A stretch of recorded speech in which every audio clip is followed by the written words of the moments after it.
180-degree turns, and when I feel the G's, I'm supposed to clench everything up, maintain my breathing, make sure I'm getting enough oxygen in my brain, and I'm also wearing the G suit, which is supposed to squeeze my legs, and that should help out. Tell me when I need to start doing the maneuver.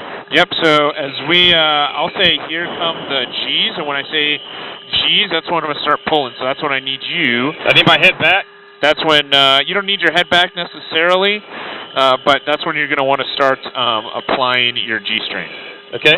Cool. All right, man. We don't know if my suit's working yet, by the way. We didn't dry run it. I'm sure it's fine. All right, here we go.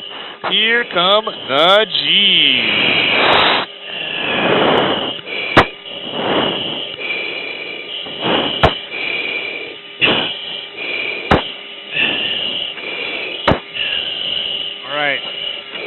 That was it. 4.6? 4.6. Okay. All right, ready? Here we go.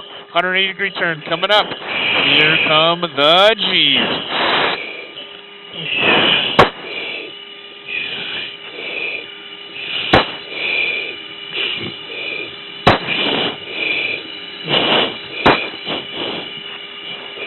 All right. Dustin, how you feeling? You got 6.7 there. Good. Nice, man. Yeah, that's impressive, dude. The first maneuver we did in the F-16 was already far more difficult than the most difficult maneuver we did in the T-38, which made me realize this is more than this, but it's going to be fine. Like, it's going to be fine. Next, we went supersonic. We took the jet to mill power, which means the fastest the engine will go without the afterburner, and we went for it. So you can see I'm in mill power right now. Yeah. And we're at 0.99 Mach, so as soon as I go afterburner, we're going to break the Mach. Okay, so I'm looking down here. Okay. You see I'm 0.99 Mach? I do see that. All right. Ready? Yeah. Here we go. AB. There's the Mach, man. We just broke it. 1.02. Nothing happened. 1.04. 1.05. Well, so your altimeter went crazy. I can tell you that I can feel the jet starting to climb. Yeah? Now watch what happens when I go idle. Feel yourself slow down like that? Oh, wow. Yeah, really Hard. slow down, right? And the altimeter went ballistic. Yeah, it kind of went crazy, right? So that's just I think that's the pressure over the pitot tubes.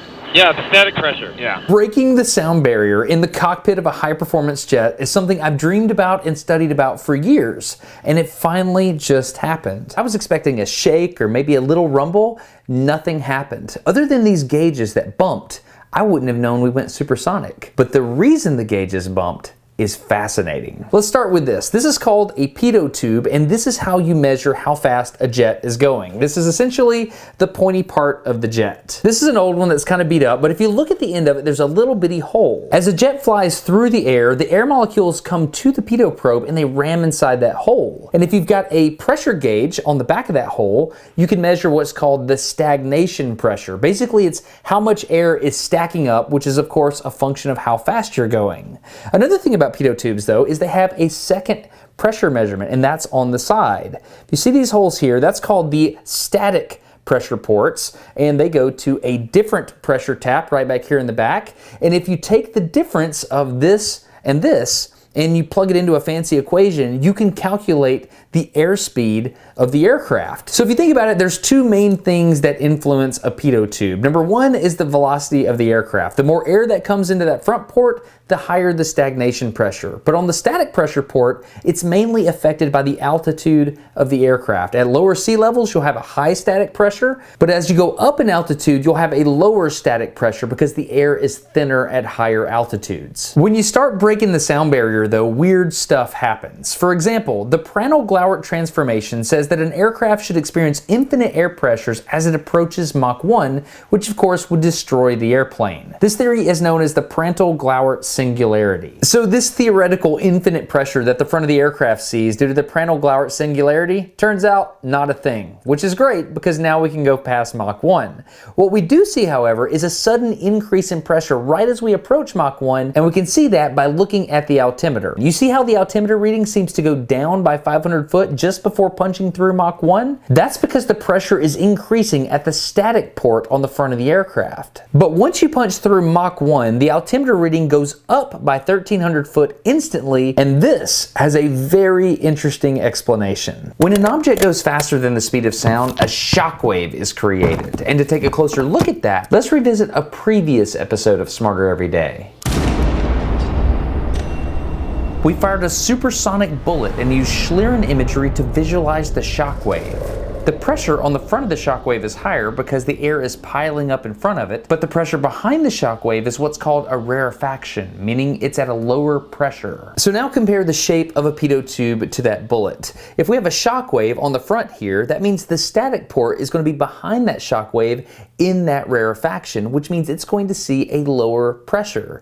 That makes the gauges on the dash read a higher altitude because a higher altitude is equated to a lower pressure, and that's why the gauges bump when you go supersonic in a jet. I always knew that was a thing, but I never knew why, and it feels really good to finally understand the physics behind it. Another thing I thought was interesting is this is the rare opportunity to experience something firsthand that I've always heard about in my classes, and that's the fact that the speed of sound is lower at higher altitudes.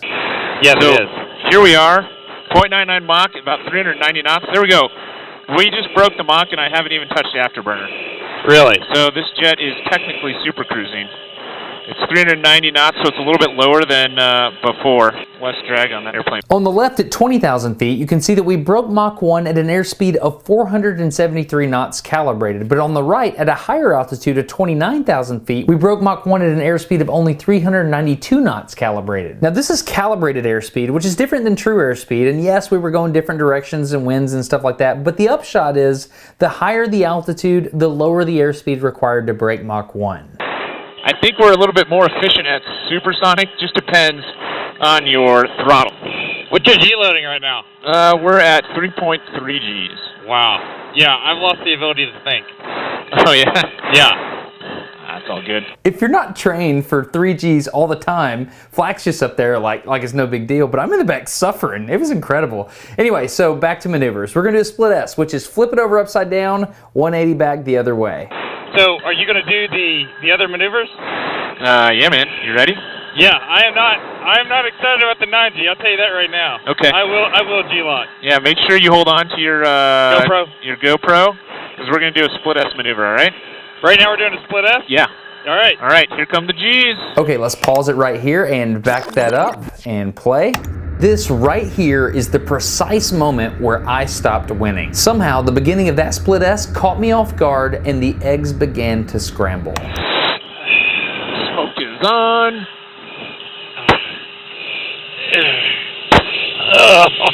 That's awesome.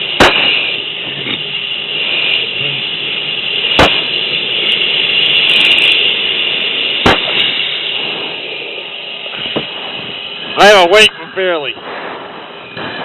How you doing? I'm doing bad. You doing bad? Well, that was amazing, and I cannot do any more than that. That was my limit. Oh yeah? I stayed awake. What was it?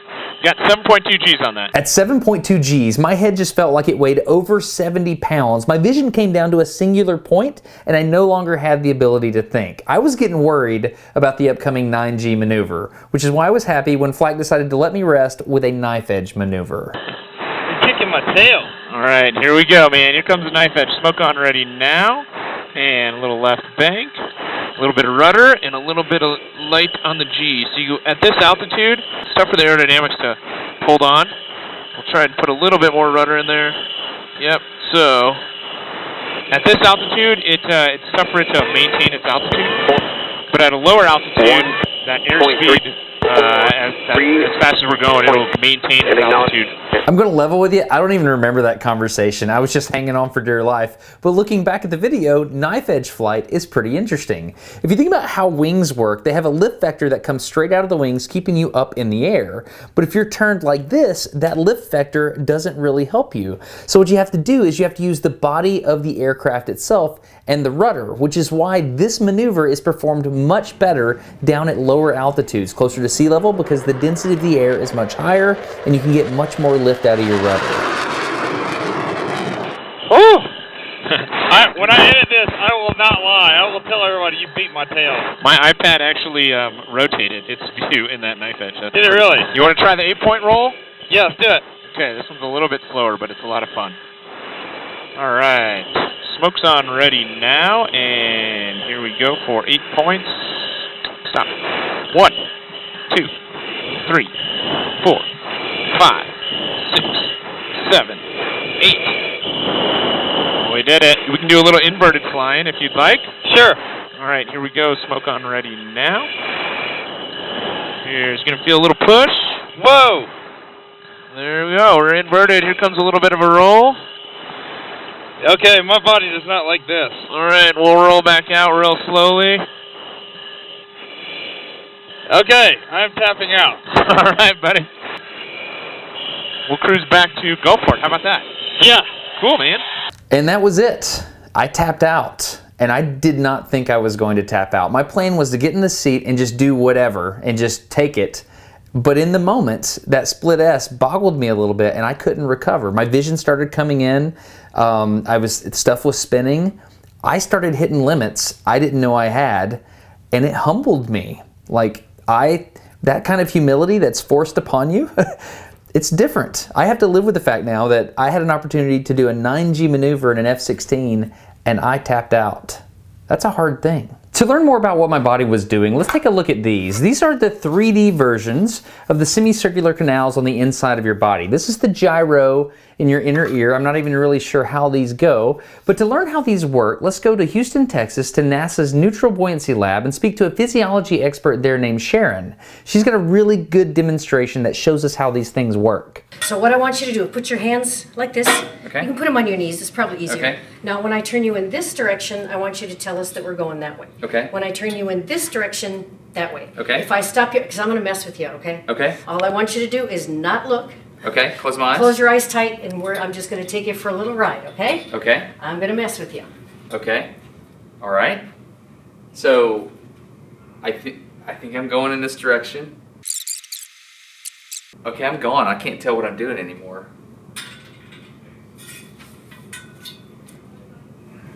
Okay, open your eyes. Am I moving? Nope. Your eyeballs sure are. Are you serious? I'm very serious. Can you look in close at my eyes? My eyeballs are, okay, they're not moving anymore. No, but they sure were. Can you do it one more time? Sure thing. Okay. Wow. That's okay. got to be enough. Okay, you Yeah. ready? I'm going to stop you in 3, 2, 1, stop. Open your eyes. That is messed up. I got sweaty. I'll bet you did. Wow. Okay, Well, that's what indeed. happened. So it's my ear Yes. that makes me messed up in the Air Yes. Force Thunderbird jet. Yes, this is what happens. You remember those semicircular canals I was talking to you about? Yeah. There's stuff floating in there. This stuff hasn't been made in years. Yep. But if I move the glass, the fluid pretty much stays where it is because there's not enough resistance. Well, if you had some hair cells in there, when I move it back and forth, you could imagine those hair cells would be going back and forth, back and forth. Got it. That's why when you turn your head this way, you can feel that motion. Now watch what happens when I start spinning it. Pretty soon the fluid catches up with the sides of the glass. In Got other it. words, your semicircular canals. When I stop it, the fluid keeps on going. So it's bending your hair cells in the opposite direction. So what you're relying on is what your semicircular canals are telling you. Now what happened to you, when you lift your head up, whoa, all of a sudden you've got the fluid starting to move in the other one as well. It's called a Coriolis effect. It feels like you're tumbling in all different directions at once, and it's miserable. Thank you. It's very miserable. Thank you for explaining that. It explains why I wasn't able to. That's why I tapped out in the Thunderbirds. Yeah, it's not pleasant. So when my head bobbled, my vestibular system had a different axis of rotation it had to think about. Couple that with a maneuver that gets my ear fluid spinning one way and then the other, yeah, I just couldn't handle it. I'm sorry, that was T-Bird 8? Abram, stand by 1 second, man. Flak flew straight and level and I started feeling better really quickly. In fact, after exactly 3 minutes, I had fully recovered. Man, now I'm back. By that time though, Flak had to get back for air show practice and we were already out of the airspace slated for maneuvers. We did, however, get to do something really awesome. We flew over to Mobile Bay, which was a super special thing for me because Granddaddy used to take me there when I was little. The Battle of Mobile Bay is where Admiral Farragut supposedly said those famous words about torpedoes and full speed ahead, so it was really cool to fly through there in an F-16. The return to base was a little weird for me personally because I knew there were maneuvers left on the table that we didn't do. It's the upside down that did it, I think. Yeah, everybody's different, man. Even as we were landing, I was still second guessing my decision to tap out of that 9G maneuver. Alright, and don't learn when they come. He kicked my butt. I told you earlier that the limitation of the F-16 is the human pilot inside. For example, the control stick barely moves. What you're seeing right now is not even 1/4 of an inch of movement on the stick, but that is a 6G pull you're watching, and that was enough to totally own me. With that in mind, I'd like to introduce you to one of the most impressive people I've ever met. Her name is Major Michelle Curran, call sign Mace. She's who the Air Force has selected to do some of the most difficult maneuvers performed by the Thunderbirds. And let me tell you, I felt some of these maneuvers, and it's hard to overstate how difficult they are. What strikes me while talking to Mace is how remarkably modest she is. Like, if just listening to her talk, you'll be like, oh, well, what she's doing clearly isn't at the edge of human capability, but it totally is. But what really strikes me about Mace is how incredibly humble she is. This is Thunderbird 6, this is Mace. Mace, I don't know exactly how the show goes down. So there's 8 birds? There's 6 that are actually in the demonstration. So we kind of refer to them as the diamond, which is 1 through 4, and then the solos, which is 5, and then I'm the opposing solo. So we come together, all 6 in close formation. We call that the delta at the end of the show. But the first part of the show, you see 4 jets together in really close formation, doing loops and rolls and all kinds of things like that. And then you have 5 and I who are doing opposing passes, Max performing the aircraft. I'll pull 9 Gs. I'll do vertical rolls where I go from 200 feet over the ground up to 15,000 feet in just a few seconds. So we're kind of the shock and awe and really showing you what the F-16 can do. I just flew and I did 7.2 Gs and I could not think. And I'm told you do 9 Gs in the show. Yeah, so it's an acquired tolerance, right? Is it really? I think 7 is a comfortable spot to be, like it's okay. But from 7 to 9, it's substantially worse feeling. But we train for that, right? We fly for 4 months over the winter, learning our profiles, getting used to pulling Gs. We'll fly twice a day, so you actually build up a tolerance. If I haven't flown for a few weeks, it's a little bit harder to come back to the pulling Gs than when I'm doing it all the time. We wear the G suit like you wore today. Yeah, squeezes but still, the life back into you. Like I could not think at all. My brain just quit working. And you're not only, you're talking on the radio and you're doing coordinated timed maneuvers and all of that. Yeah, so I have parameters I have to hit. Not talking on the radio under 9 just because you felt it. The air is being crushed out of your lungs at that point. And we have specific breathing techniques to do, exchanging that air to help keep the pressure in your lungs during 9 Gs. But I am flying 200 feet over the ground, doing a max turn. And then when I roll out of that and I go into my half Cuban, which is where you pull up and over the top, I'll pull about 8 going uphill for that. You're doing 9 Gs at 200 feet off the deck? Mm-hmm. Are you serious? Yes. So what is the angle of bank for that? Because like, it's almost 90. Is it really? So how are you feathering that? So we have a flight path marker in our heads up display, our HUD. And so you really just put that on the horizon line, and as long as I'm keeping that on there and I get a solid pull, it'll hold a level turn without a lot of climbing and descending. That sounds like she's just saying words, but that's superhuman stuff. Like that is... We practice a lot. It's like superhero stuff. That's amazing. Thank you so much. Yeah, 9 Gs. That is impressive. 7.5. Whatever, 7.2. I couldn't do 7.5. Thank you. Yeah, of course. I don't know if you really caught what Mace said there. She's pulling 9 Gs, almost 90 degrees, and she's 200 foot off the deck. Like, if you're going hundreds of miles an hour, it takes no time at all to go 200 feet. There is no margin for error here. This is what I learned flying with the Air Force Thunderbirds. Sometimes in life, I get overconfident.